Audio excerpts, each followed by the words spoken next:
भी कैसे हो? बहुत बढ़िया चल रहा है सब कुछ। तो हम लोग पढ़ रहे थे diversity in the living world, है ना? तो हर रोज की तरह ही आज के क्लास को स्टार्ट करने से पहले हम आज क्या करने वाले हैं? आज के विचार को देखेंगे, आज के थॉट को देखेंगे, फिर उसके बाद आगे बढ़ेंगे। ठीक है? तो आज का विचार क्या है बच्चों? आज का विचार है help others and make the world a better place. ठीक है, एक छोटी सी बात है बस। सुनने को तो आपको एक छोटा सा जो है एक वाक्य लगेगा, लेकिन जो है ये बहुत ज्यादा मायने रखने वाली बात है। यानी कि इसका मतलब क्या है कि दूसरों की मदद करे और दुनिया को एक बेहतर जगह बनाए, यानी कि एक बेहतर प्लेस बनाए। ठीक है, इसका मतलब क्या है? ये तो आप समझ ही गए कि आप छोटे बच्चे से ही सुनते आ रहे हो कि दूसरों की मदद करना चाहिए, हमें दूसरों की सहायता करना चाहिए, है ना? तो अभी आपके सामने एक कोट आया है। इसका मतलब क्या है? इसका मतलब है कि हमें हमेशा दूसरों की मदद करने की कोशिश करनी चाहिए। मदद हमेशा पैसों से नहीं होती है। कई लोग सोचते हैं कि भाई हम जो है किसी को पैसे दे देंगे तो वो मदद हो जाएगी, है ना? किसी को बहुत सारी चीजें खरीद कर दे देंगे तो वो मदद हो जाएगी। नहीं, सिर्फ पैसों से किसी की मदद नहीं की जाती है बेटा। देखो, जरूरी नहीं है कि आपके हाथ में बहुत सारे पैसे हो कि आप पैसों से दूसरों की मदद करें, है ना? तो मदद जो है कई प्रकार से हो सकती है। जैसे कि आपका कोई दोस्त है, उसको पढ़ाई में थोड़ी सी दिक्कत है और आपको कोई कॉन्सेप्ट बहुत अच्छे से आता हो, तो आप क्या कर सकते हो? आप अपने दोस्त को वो बात जो है बता सकते हो, सिखा सकते हो, है ना? तो किसी दोस्त की पढ़ाई में आप उसकी मदद कर सकते हो।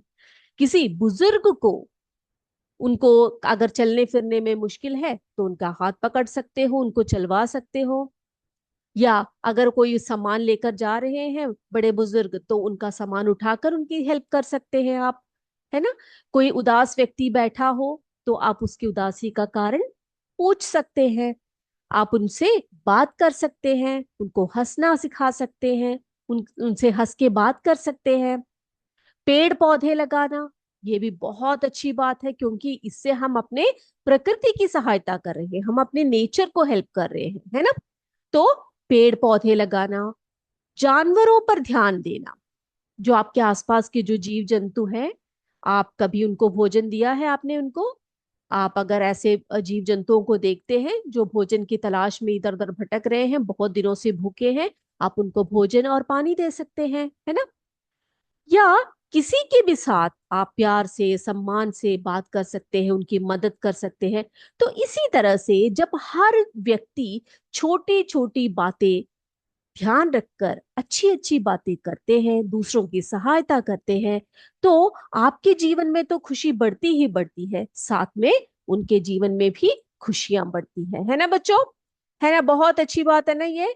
तो आज से सभी क्या करिएगा? दूसरों की सहायता करिएगा, दूसरों को हेल्प कीजिएगा। ठीक है? तो बच्चे हम जरा क्विक रिकैप कर लेते हैं, हमने पिछले क्लास में क्या पढ़ाई करें जल्दी से। चलिए शुरू करते हैं। तो हम लोग पिछले क्लास में क्या पढ़ रहे थे बच्चों? बताइए मुझे, क्या पढ़ाई किया था हमने? बताइए आप मुझे। जी हाँ, हम लोग पढ़ रहे थे कि क्लाइंबर्स क्या है, क्रीपर्स क्या है ना? ये सब पढ़ रहे थे कि नहीं पढ़ रहे थे हम लोग? बिल्कुल सही। तो हमने उसमें क्या क्या पढ़ा था, आप मुझे बता सकते हैं?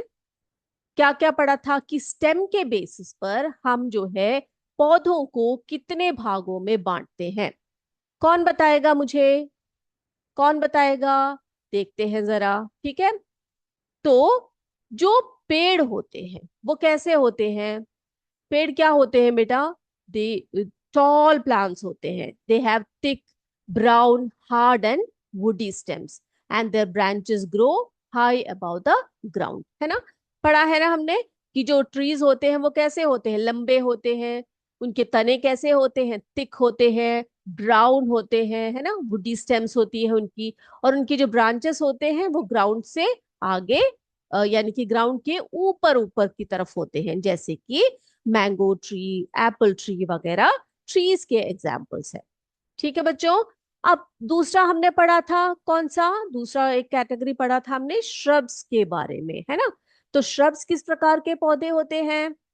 किस प्रकार के पौधे होते हैं? जी हाँ, the plants that are not as tall as trees, have brown woody stems that are hard but not thick, है ना? तो कैसे होते हैं shrubs? पेड़ की तरह, ट्रीज की तरह उतने लंबे नहीं होते हैं, ठीक है? वो वुडी तो होते हैं, ब्राउन भी होता है उनका स्टेम, लेकिन कैसे नहीं होते? पेड़ के उतने तिक नहीं होते हैं, ठीक है? लेकिन पेड़ से कम हार्ड होते हैं और तिक होते हैं। Their branches grow close to the ground. उनके ब्रांचेस कैसे ग्रो करते हैं? पिछले क्लास में आपको मैंने चित्र के साथ दिखाया था, है ना? कैसे ग्रो करते हैं? जमीन से क्लोजली ग्रो करते हैं। एग्जाम्पल जैसे रोज, रोज जो है श्रब का एक एग्जाम्पल है। अगले पर जाएं। हर्ब्स क्या है बच्चों? हर्ब्स के बारे में क्या सीखा था हमने? बिल्कुल सही, हर्ब्स कैसे प्लांट्स होते हैं? हर्ब्स जो है that are small and have soft green stems, they are called the herbs, है ना? तो हर्ब्स कैसे पौधे होते हैं? जो छोटे छोटे से होते हैं, जो हमारे श्रब्स होते हैं, ट्रीज होते हैं, उनकी तरह बड़े बड़े नहीं होते हैं, है ना? ट्रीज से थोड़े से छोटे जो है श्रब्स होते हैं, उनसे भी छोटे जो है हर्ब्स होते हैं। तो plants that are small and have soft green stems are called herbs. तो उनको हम क्या कहते हैं? हर्ब्स कहते हैं। जैसे कि टोमेटो प्लांट है, पुदीना प्लांट है, तो ये सब क्या है? ये सब हर्ब्स के एग्जाम्पल है। उनके स्टेम की जो स्पेशलिटी है, फीचर्स है, वो क्या है? वो सॉफ्ट होते हैं, ग्रीन कलर में होते हैं, है ना? अगला है क्लाइंबर्स। तो क्लाइंबर्स के बारे में हमने क्या सीखा था बच्चों? बताइए मुझे। Some plants with weak stems that need support to climb and grow are called climbers, है ना? तो कुछ ऐसे प्लांट्स भी होते हैं जिनके स्टेम बहुत वीक होते हैं और उनको ऊपर चढ़ने के लिए किसी के सहारे की, सपोर्ट की आवश्यकता होती है। ऐसे प्लांट्स को हम क्लाइंबर्स कहते हैं, जैसे कि मनी प्लांट। मनी प्लांट जो है क्लाइंबर का एक एग्जाम्पल है। अगले पर चलते हैं, क्रीपर्स, है ना? तो क्रीपर्स कैसे प्लांट्स होते हैं बेटा? Plants with weak stems that creep along the ground, जो जमीन के साथ लगे ग्रो करते हैं, उनको हम क्रीपर्स कहते हैं। जैसे कि पंपकिन प्लांट है ना? तो पंपकिन का जो फ्रूट होता है, यानी कि पंपकिन जो वेजिटेबल होती है, आपने देखा होगा, आप सभी ने खाया भी होगा, है ना? जिसे हम कद्दू कहते हैं। Very good. तो कद्दू कैसी होती है? बहुत बड़ी होती है ना, बड़े बड़े होते हैं। तो वो उसके प्लांट्स कैसे होते हैं? क्रीपर्स होते हैं, नीचे जो है जमीन के साथ ऐसे लगे होते हैं, ठीक है? तो वो भी हो गया। फिर बेटा हमने सीखा था लीफ वेनेशन के बारे में। लीव्स कैसे होते हैं? जो जिन लीव्स में जो वेन्स होती है वो नेटवर्क जैसे फॉर्म करती है, उस पैटर्न को हम रेटिकुलेट वेनेशन कहते हैं। और दूसरे जो लीव्स होते हैं, जो जिनमें पैरेलल लाइंस होते हैं, जो पैरेलली जो वेन्स जाते हैं, उन्हें हम पैरेलल वेनेशन कहते हैं। उस तरह की जो वेनेशन होती है उसको हम पैरेलल वेनेशन कहते हैं, ठीक है? याद आया सबको? याद आया सभी को? बताइए मुझे। अगर याद आया है तो यस मैम बोलिएगा, ठीक है? ओके बेटा, आज हम सीखने वाले हैं रूट्स के बारे में। किसके बारे में सीख रहे हैं हम लोग आज? रूट्स के बारे में सीखेंगे, ठीक है? रूट्स का मतलब क्या होता है? जड़ें होती है। क्या होती है? जड़ें। तो रूट्स का क्या कार्य होता है एक प्लांट? आपने सीखा होगा, छोटे बच्चे, आप जब थर्ड या फोर्थ में पढ़े होंगे तो आपने सीखा होगा कि रूट्स जो है एक प्लांट को क्या करती है? बिल्कुल सही कहा आपने, प्लांट को जो है जमीन के साथ, सॉइल के साथ जो है पकड़ के रखती है ना? जो प्लांट है उसको होल्ड करके, सॉइल के साथ होल्ड करके जो सपोर्ट करके रखता है, वो कौन होता है? वो कौन क्या करता है? कौन सी भाग होती है? रूट्स होते हैं, है ना? और रूट्स का एक मेन फंक्शन क्या है बेटा? Roots absorb water and minerals from the soil and then it is transported to the plant body, है ना? तो जो प्लांट बॉडी होती है उसमें पानी की, मिनरल्स की जो आवश्यकता होती है, उसको पूरा करने के लिए रूट्स क्या करते हैं? बिल्कुल सही, सॉइल से एब्जॉर्ब करते हैं मिनरल्स को और वाटर को, है ना? बिल्कुल सही। ओके बेटा, अब देखते हैं जो रूट्स होते हैं। जैसे कि हमने लीव्स के बारे में बात किया, रूट्स जो होते हैं, यहाँ पर हमें दो प्रकार के पढ़ने के लिए है हमारे पास। ये पहला है tap roots, the other one is fibrous roots. ठीक है, तो ये टैप रूट्स क्या होते हैं और फाइब्रस रूट्स क्या होते हैं, जरा देख लेते हैं। ठीक है, चलिए। तो टैप रूट क्या होता है ना बेटा, a large central root from which lateral root arises. ठीक है, तो एक बड़ा सा, आप जैसे कि चित्र में देख रहे हो, है ना, बीचों बीच एक बड़ा सा एक रूट होता है जिसे हम कहते हैं सेंट्रल रूट। क्या कहते हैं इसको हम? सेंट्रल रूट कहते हैं। ठीक है, और इसके हर तरफ जो है छोटे छोटे क्या होते हैं, और रूट्स होते हैं जिसे हम लैटरल रूट्स कहते हैं। ठीक है, तो ये हो गया टैप। अब फाइब्रस रूट्स क्या होते हैं? A type of root system in which many thin roots spread out from the base of the stem. ठीक है, तो यहां पर एक प्लांट का स्टेम दिखाई पड़ रहा है बच्चों आपको। इस स्टेम में से छोटे छोटे जो क्या होते हैं, ऐसे रूट्स निकलते हैं। देखो यहां पर आप, छोटे छोटे बहुत ही हल्के हल्के से रूट्स जो है निकलते हैं। ठीक है, कहाँ से निकल कर आते हैं ये? रूट के बेस में, सॉरी, स्टेम के बेस में से जो है निकल के आते हैं। तो इस तरह के सिस्टम को, रूट सिस्टम को हम फाइब्रस रूट सिस्टम कहते हैं। ठीक है, अब देखो एग्जाम्पल भी देख लेते हैं टैप रूट सिस्टम में। जिस प्लांट्स में टैप रूट सिस्टम होता है, जैसे कि मस्टर्ड प्लांट, हिबिस्कस प्लांट, इन सब के रूट्स कैसे होते हैं? टैप रूट्स होते हैं, जिसका एक सेंट्रल रूट होता है और क्या करते हैं, उसकी चारों तरफ छोटे छोटे छोटे लैटरल रूट्स आते हैं। और फाइब्रस फाइब्रस रूट का एग्जाम्पल क्या है यहाँ पे देखिए, ग्रास, वीट, राइस, ये सभी किसके एग्जाम्पल है बेटा? फाइब्रस रूट के। ठीक है, तो इसको समझने के लिए हम क्या करते हैं, एक छोटा सा सिमुलेशन भी जरा देख लेते हैं। तैयार है सभी? चलिए, तो देखते हैं हम लोग। जो है, हमने आपको बताया कि ये देखिए यहाँ पर एक बहुत सुंदर सा पौधा आपको दिख रहा है बेटा, दिख रहा है ना? अब इसके लीव्स आप जरा क्लोजली ऑब्जर्व कीजिए सभी बच्चे, ध्यान से देखिए इनके लीव्स को। सबने देखा? सबने देखा इनके लीव्स को? इन लीव्स में किस तरह का वेनेशन आपको दिखाई पड़ रहा है बच्चों, बताइए। क्या ये रेटिकुलेट वेनेशन दिख रहा है या पैरेलल वेनेशन दिख रहा है, बताइए। बिल्कुल सही कहा आपने, ये जो प्लांट है इसके लीव्स जो है रेटिकुलेट वेनेशन शो कर रहा है। क्यों? क्योंकि इस लीव्स के अंदर अंदर, हाँ, नेट जैसे, नेटवर्क जैसे जो है, जो वेनेशन है, वेन्स है, उसका पैटर्न है ना? तो इसीलिए हम इसको क्या कहेंगे, इस वेनेशन को हम रेटिकुलेट वेनेशन कहेंगे। ठीक है, अब बेटा एक बहुत इंपॉर्टेंट बात आपको बताते हैं कि जिन प्लांट्स के लीव्स जो है उनके रेटिकुलेट वेनेशन होते हैं, उनके रूट्स पता है कैसे होते हैं? उनके रूट्स जो है, उनके रूट सिस्टम में टैप रूट सिस्टम होता है। यहाँ पे आप देख सकते हैं। अब देखो ये पौधा, ध्यान से आप देखिए, ये जो पौधा आपको दिख रहा है, इस पौधे को, इस प्लांट के जो लीव्स है उसमें रेटिकुलेट वेनेशन है। ठीक है, और उसके रूट्स कैसे हैं बेटा? उसका रूट जो है टैप रूट सिस्टम दिखा रहा है। टैप रूट सिस्टम में क्या बताया मैंने आपको, किस तरह का, प्रकार का सिस्टम है ये? जी हाँ, बिल्कुल, एक सेंट्रल रूट होता है, यानी कि बहुत ही मोटा सा एक सेंट्रल रूट होता है, और उसमें से छोटे छोटे लैटरल रूट्स जो है आते हैं। इतनी बातें क्लियर है मेरे बच्चों को? क्लियर है?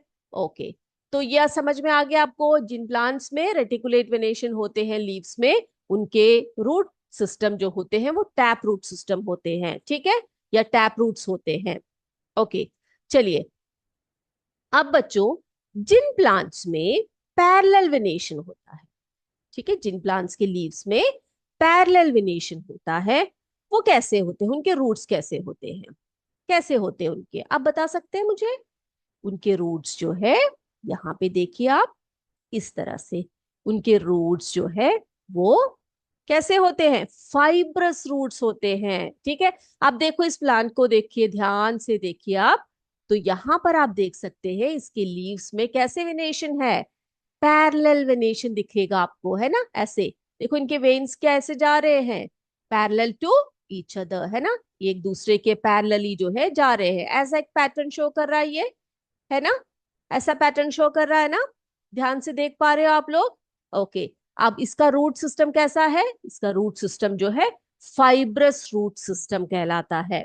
ठीक है, तो आपने दो बातें, इंपॉर्टेंट बातें ऑब्जर्व की। पहला, जिन प्लांट्स में, जिन लीव्स, प्लांट्स के लीव्स में रेटिकुलेट वेनेशन होता है उनमें टैप रूट सिस्टम होता है, और जिन प्लांट्स में पैरेलल वेनेशन, जिन प्लांट्स के लीव्स में पैरेलल वेनेशन होता है उनमें फाइब्रस रूट्स होते हैं। ये बातें क्लियर है सभी को? भूलेंगे नहीं? ओके। अब हम क्या करने वाले हैं बेटा? अभी हम जो है, ये जो हमने अभी सीखा है ना, इसको हम क्या करने वाले हैं, हम देखने वाले हैं कि जो टैप रूट सिस्टम है या फाइब्रस रूट सिस्टम है, या टैप रूट या फाइब्रस रूट, अगर आपसे एग्जाम में पूछे कि आपको इन दोनों जो रूट्स हैं इनको कंपेयर करना है, ठीक है, how will you compare tap root and fibrous root? ठीक है, या फिर differentiate between tap root and fibrous root, तो आप क्या क्या लिखेंगे बच्चों, बताइए मुझे। पहले तो आप ये लिखेंगे कि टैप रूट क्या होता है ना, क्या लिखोगे आप? टैप रूट क्या होता है ना, लिखोगे ना? तो क्या लिखोगे आप? Tap root has only one main and long root, the smaller roots that grow from the main root are called the lateral roots, है ना। तो टैप रूट में एक लंबा सा बड़ा सा मेन रूट होता है, और उसके हर तरफ, उसके जो है आसपास जो है छोटे छोटे जो है रूट्स होते हैं, उनको हम क्या कहते हैं? उन्हें हम लैटरल रूट्स कहते हैं। ठीक है, इतनी बातें क्लियर है? ओके। अब फाइब्रस रूट का पहला पॉइंट लिखते हैं, क्या लिखेंगे हम लोग? Okay, fibrous roots do not have a main root, जैसे मैंने आपको दिखाया है ना, आपको यहाँ पर चित्र में भी दिखाई पड़ रहा है, यहाँ पर कोई भी रूट्स जो है वो मेन रूट नहीं है, सभी एक जैसे दिख रहे हैं। तो fibrous roots do not have a main root, all roots seem similar. तो इनके सभी रूट्स जो होते हैं वो कैसे दिखते हैं बच्चों? सभी सिमिलर, है ना, सभी एक जैसे दिखते हैं, कोई छोटा नहीं कोई बड़ा नहीं, ऐसे हम बोलते हैं ना कि कोई छोटा नहीं कोई बड़ा नहीं। तो वैसे ही इनमें जो रूट्स होती है, जो फाइब्रस रूट्स होते हैं, इनमें ऑलमोस्ट जो रूट्स होते हैं वो एक जैसे ही दिखते हैं, जैसे बड़ा मोटा ऐसा कोई दिखता नहीं है। ठीक है, यस। तो ये पहला पॉइंट लिख लिया सभी बच्चों ने, दोनों के जो है पॉइंट ऑफ डिफरेंस, पहले पहले पॉइंट्स लिख दिए सभी ने। ठीक है, अब जो है दूसरा पॉइंट, दूसरा पॉइंट क्या है? टैप रूट के बारे में है। Tap root goes deeply into the soil, tap root goes deeply into the soil. जैसे कि आपको पता है टैप रूट में एक मेन रूट होता है, लंबा सा लॉन्ग मेन रूट होता है, तो वो क्या करेगा? वो सीधे क्या करेगा? जमीन के अंदर, अंदर की तरफ वो जाएगा। ठीक है, तो टैप रूट क्या करेगा? Goes deep into the soil, इसलिए ताकि पानी को एब्जॉर्ब कर पाए, है ना। ओके। अब फाइब्रस रूट की बात करें, तो फाइब्रस रूट कैसे रहते हैं? जैसे घास वगैरह होते हैं, आप जब कभी घास वगैरह उखाड़ते हो तो आपने देखा होगा उसकी उनके भी फाइब्रस रूट्स रहते हैं, है ना। घास के पत्तियां देखिए आपने, उसमें पैरेलल वेनेशन होता है, तो उसके जो रूट्स होते हैं वो कैसे होते हैं बेटा? वो फाइब्रस रूट्स रहते हैं, है ना। तो वो क्या करते हैं? तो उनके पास कोई टैप रूट नहीं होता, तो वो क्या करते हैं? दे do not go deep into the soil, वो बिल्कुल जमीन के अंदर की तरफ नहीं जाते हैं, वो बाहर बाहर ही जो है, यानी कि बाहरी जो सरफेस होता है वहीं पर अकड़े जकड़े रहते हैं। ठीक है, तो ये पॉइंट भी क्लियर हो गए सभी बच्चों को। तो दूसरा पॉइंट भी हमने बोल दिया आपको। अब तीसरा पॉइंट जो है टैप रूट के बारे में, ये है कि tap roots are found in plants which have reticulate venation in their leaves. जो अभी इंपॉर्टेंट पॉइंट आपको बताया मैंने, वो इंपॉर्टेंट पॉइंट यहाँ पे आ गया है। क्या? कोई भी आप देखो, आज से ही ऑब्जर्व करिएगा, ठीक है। जिन प्लांट्स के लीव्स के रेटिकुलेट वेनेशन होते हैं उनके रूट्स कैसे होते हैं? टैप रूट होते हैं। ठीक है, अब ये कभी नहीं भूलना है आपने। और ये तीसरा जो पॉइंट है ये है यहाँ पर किसके बारे में, फाइब्रस रूट्स के बारे में, फाइब्रस रूट के बारे में बताया जा रहा है कि these are found in plants which have parallel venation in their leaves। तो ऐसे प्लांट्स में जिनके वेनेशन कैसे होते हैं बेटा, जिनके पैरेलल वेनेशन होते हैं, उनके जो प्लांट होती है उसमें कैसे रूट्स पाए जाते हैं, फाइब्रस रूट्स पाए जाते हैं। तो ये जो तीनों डिफरेंस, ये जो पॉइंट्स है ना, ये तीनों जो है आपने बहुत अच्छे से याद रखना है बेटा, क्योंकि ये एग्जाम्स में पूछे जाते हैं कि आप टैप रूट सिस्टम और फाइब्रस रूट सिस्टम के बीच में डिफरेंस को पता कीजिए। ठीक है, तैयार है? तो पहला पॉइंट क्या था हमारा, ये देखिए पहला पॉइंट टैप रूट सिस्टम के बारे में क्या था कि tap root has only one main root, ठीक है, main long root, and the smaller roots that grow from the main root are called the lateral roots. Tap root के बारे में दूसरा पॉइंट क्या सीखा हमने, दूसरा पॉइंट हमने ये सीखा कि tap root goes deep into the soil. ठीक है, टैप रूट जो है वो सॉइल के अंदर की तरफ जाता है। फिर क्या सीखा हमने बेटा, तीसरा पॉइंट हमने सीखा tap roots are found in plants which have reticulate venation in their leaves. ठीक है, जिनके लीव्स में रेटिकुलेट वेनेशन होते हैं, वो उनके जो रूट सिस्टम होता है वो टैप रूट सिस्टम होता है। पक्का है ये?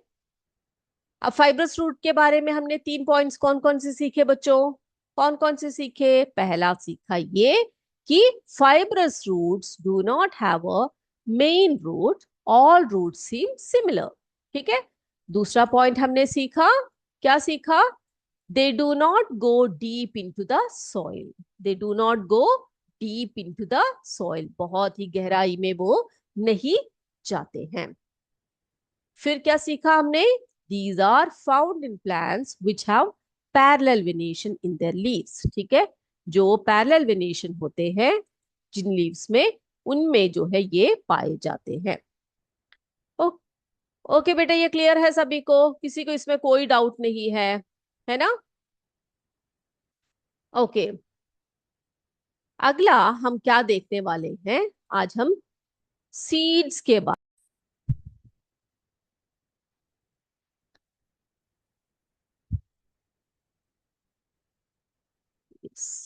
So the next one is what is a seed. ठीक है, अगला क्या है, किसके बारे में है, सीड के बारे में, कि सीड क्या चीज होती है। तो आप मुझे बताइए कि क्या बोलते हैं, सीड किसको कहते हैं, सीड कहाँ पाया जाता है? कौन बताएगा मुझे, कौन बताएगा कि हम सीड किसको कहते हैं, और सीड जो है हमें एक प्लांट के किस भाग से प्राप्त होता है बेटा, बताइए। हम्म, कौन बोलेगा, कौन बोलेगा? ठीक है, तो सीड जो है ना बेटा, हमें ज्यादा, हम क्या करते हैं, हम जो फ्रूट्स खाते हैं ना, फ्रूट्स के अंदर ही सीड होता है ना, है कि नहीं? बोलिए।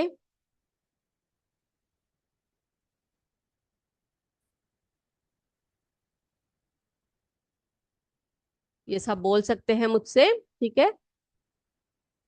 Kartik sir, let me know who is taking critical thinking today. Okay. A seed is a part of a plant that grows into a new plant. It contains a tiny baby plant called an embryo and stored food that helps the baby plant grow until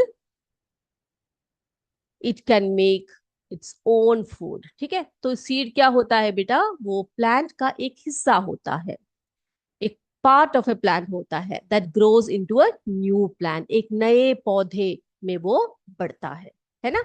It contains a tiny baby plant called an embryo।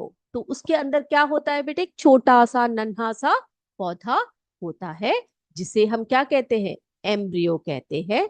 And stored food that helps the baby plant grow until it can make its own food। और क्या करेगा, उसके अंदर के जो छोटे plant को है वो खाना देगा। खाना देगा मतलब उसके अंदर स्टोर्ड फूड होता है, ताकि वो प्लांट जो है उसके अंदर क्या हो सके, जीवित हो सके, और उसको जो है ग्रो करने में वो हेल्प करता है। ठीक है। अब बेटा यहाँ पर एक नया टर्म आया है जिसे हम कहते हैं कॉटलिडन्स। ठीक है, ये क्या होता है, ये कॉटलिडन क्या होते हैं? क्या आपने कभी किसी बीज को ऐसे फाड़ के देखा है, बीच में से देखा है किसी ने? बोलिए। ओके। तो कॉटलिडन क्या होता है ना बेटा, cotyledon is a seed leaf found inside the seed. एक सीड के अंदर, जो हमने कहा ना एक नन्हा सा पौधा होता है, एम्ब्रियो होता है ना, it stores food for the young plant and nourishes it during the early stages of growth। तो कॉटलीडन क्या चीज होती है, उसके अंदर एक थोड़े से स्टोर्ड फूड होते हैं, जो आने वाले नन्हे पौधे को क्या करके रखता है, बढ़ाने की क्षमता रखता है। ठीक है, तो उसी को हम क्या कहते हैं, कॉटलीडन कहते हैं। अब कई प्लांट्स में एक कॉटलिडन होता है, कई में अलग अलग तरह के अलग अलग नंबर्स के कॉटलिडन्स होते हैं। ठीक है, तो the number of cotyledons help us classify flowering plants into two groups. तो उन पौधों को हम दो भागों में देख सकते हैं। ठीक है, तो जो कॉटलिडन के नंबर के आधार पर हम क्या कर सकते हैं, पौधों को दो भागों में बांटते हैं। ठीक है, अब देखते हैं कितने प्रकार के कॉटलिडन्स होते हैं। देखें, पहला है मोनोकॉटलिडेंस। ठीक है, क्या है, मोनोकॉटलिडेंस। बेटा मोनो का मतलब क्या होता है, मोनो यानी उसका नंबर कितना है, एक, है ना। मोनो यानी क्या होता है, एक होता है कि नहीं? तो आप बताइए मुझे, ये जो मोनोकॉटलिडेंस होते हैं, ऐसे प्लांट्स में कितने कॉटलिडेंस होते हैं, एक होता है ना। मोन उन प्लांट्स को हम क्या कहते हैं, उन प्लांट्स को हम मोनोकॉट्स बोलते हैं। क्या बोलते हैं बेटा उनको हम, उनको हम मोनोकॉट्स बोलते हैं। ठीक है, तो जिन प्लांट्स के सीड्स के अंदर सिर्फ एक ही कॉटलिडन होता है, उन्हें हम कहते हैं मोनोकॉट्स। क्या कहते हैं, मोनोकॉट्स। ठीक है। ठीक है, अगला आप देखिए, यहाँ पर जो मैंने आपको बताया, seeds have only one cotyledon, है ना, सिर्फ जिसमें सिर्फ एक ही कॉटलिडन होता है। एग्जाम्पल्स देखें हम लोग, ऐसे कौन कौन से प्लांट्स होते हैं, यहाँ भी देख सकते हैं, मेज, राइस, वीट, ये सभी प्लांट्स जो है मोनोकॉट्स कहलाते हैं। ठीक है, अब अगला देखिए आप, डाइकॉटलिडन्स। ठीक है, अगला है डाइकॉटलिडन्स। ये डाइकॉटलिन, डाई का मतलब क्या होता है बेटे, जैसे मोनो का मतलब होता है एक, है ना, डाई का मतलब क्या होता है, कितना होता है, डाई यानी दो, है ना, डाई यानी दो।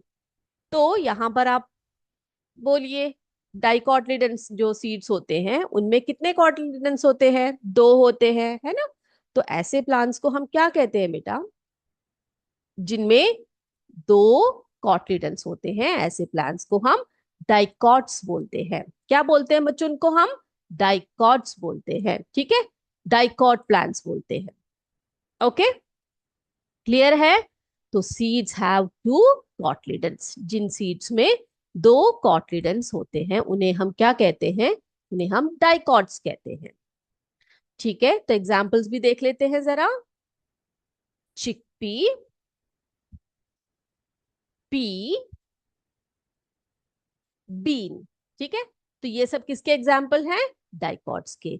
तो आप अगर चने वगैरह को जरा भिगो कर आप उसको ऐसा खोल के देखोगे, तो आप पाओगे कि उसमें दो कॉटलिडेंस आपको देखने को मिलेगा। ठीक है, इतनी बातें क्लियर हो गई सभी बच्चों को? तो हमने आज क्या क्या सीखा बच्चों, बताइए, क्या क्या सीखा हमने? हमने सीखा कि जो है अलग अलग तरीके के रूट्स के बारे में, यानी कि फाइब्रस रूट्स और टैप रूट सिस्टम के बारे में सीखा। और साथ ही साथ हमने क्या सीखा, हमने सीखा कि जो प्लांट्स होते हैं उनके सीड्स जो होते हैं उनमें कॉटलिडन्स होते हैं, और कॉटलिडन्स के आधार पर उन प्लांट्स को हम डाइकॉट्स या मोनोकॉट्स के नाम से जानते हैं। ओके, तो आई होप आज का क्लास आप सबको अच्छा लगा होगा। इंटरेस्टिंग लगा होगा। तो आज के क्लास को यहीं पर हम वाइंड अप करेंगे। अगले क्लास में आपसे फिर मिलेंगे। तब तक जय विद्या शक्ति, जय हिंद, जय भारत। धन्यवाद।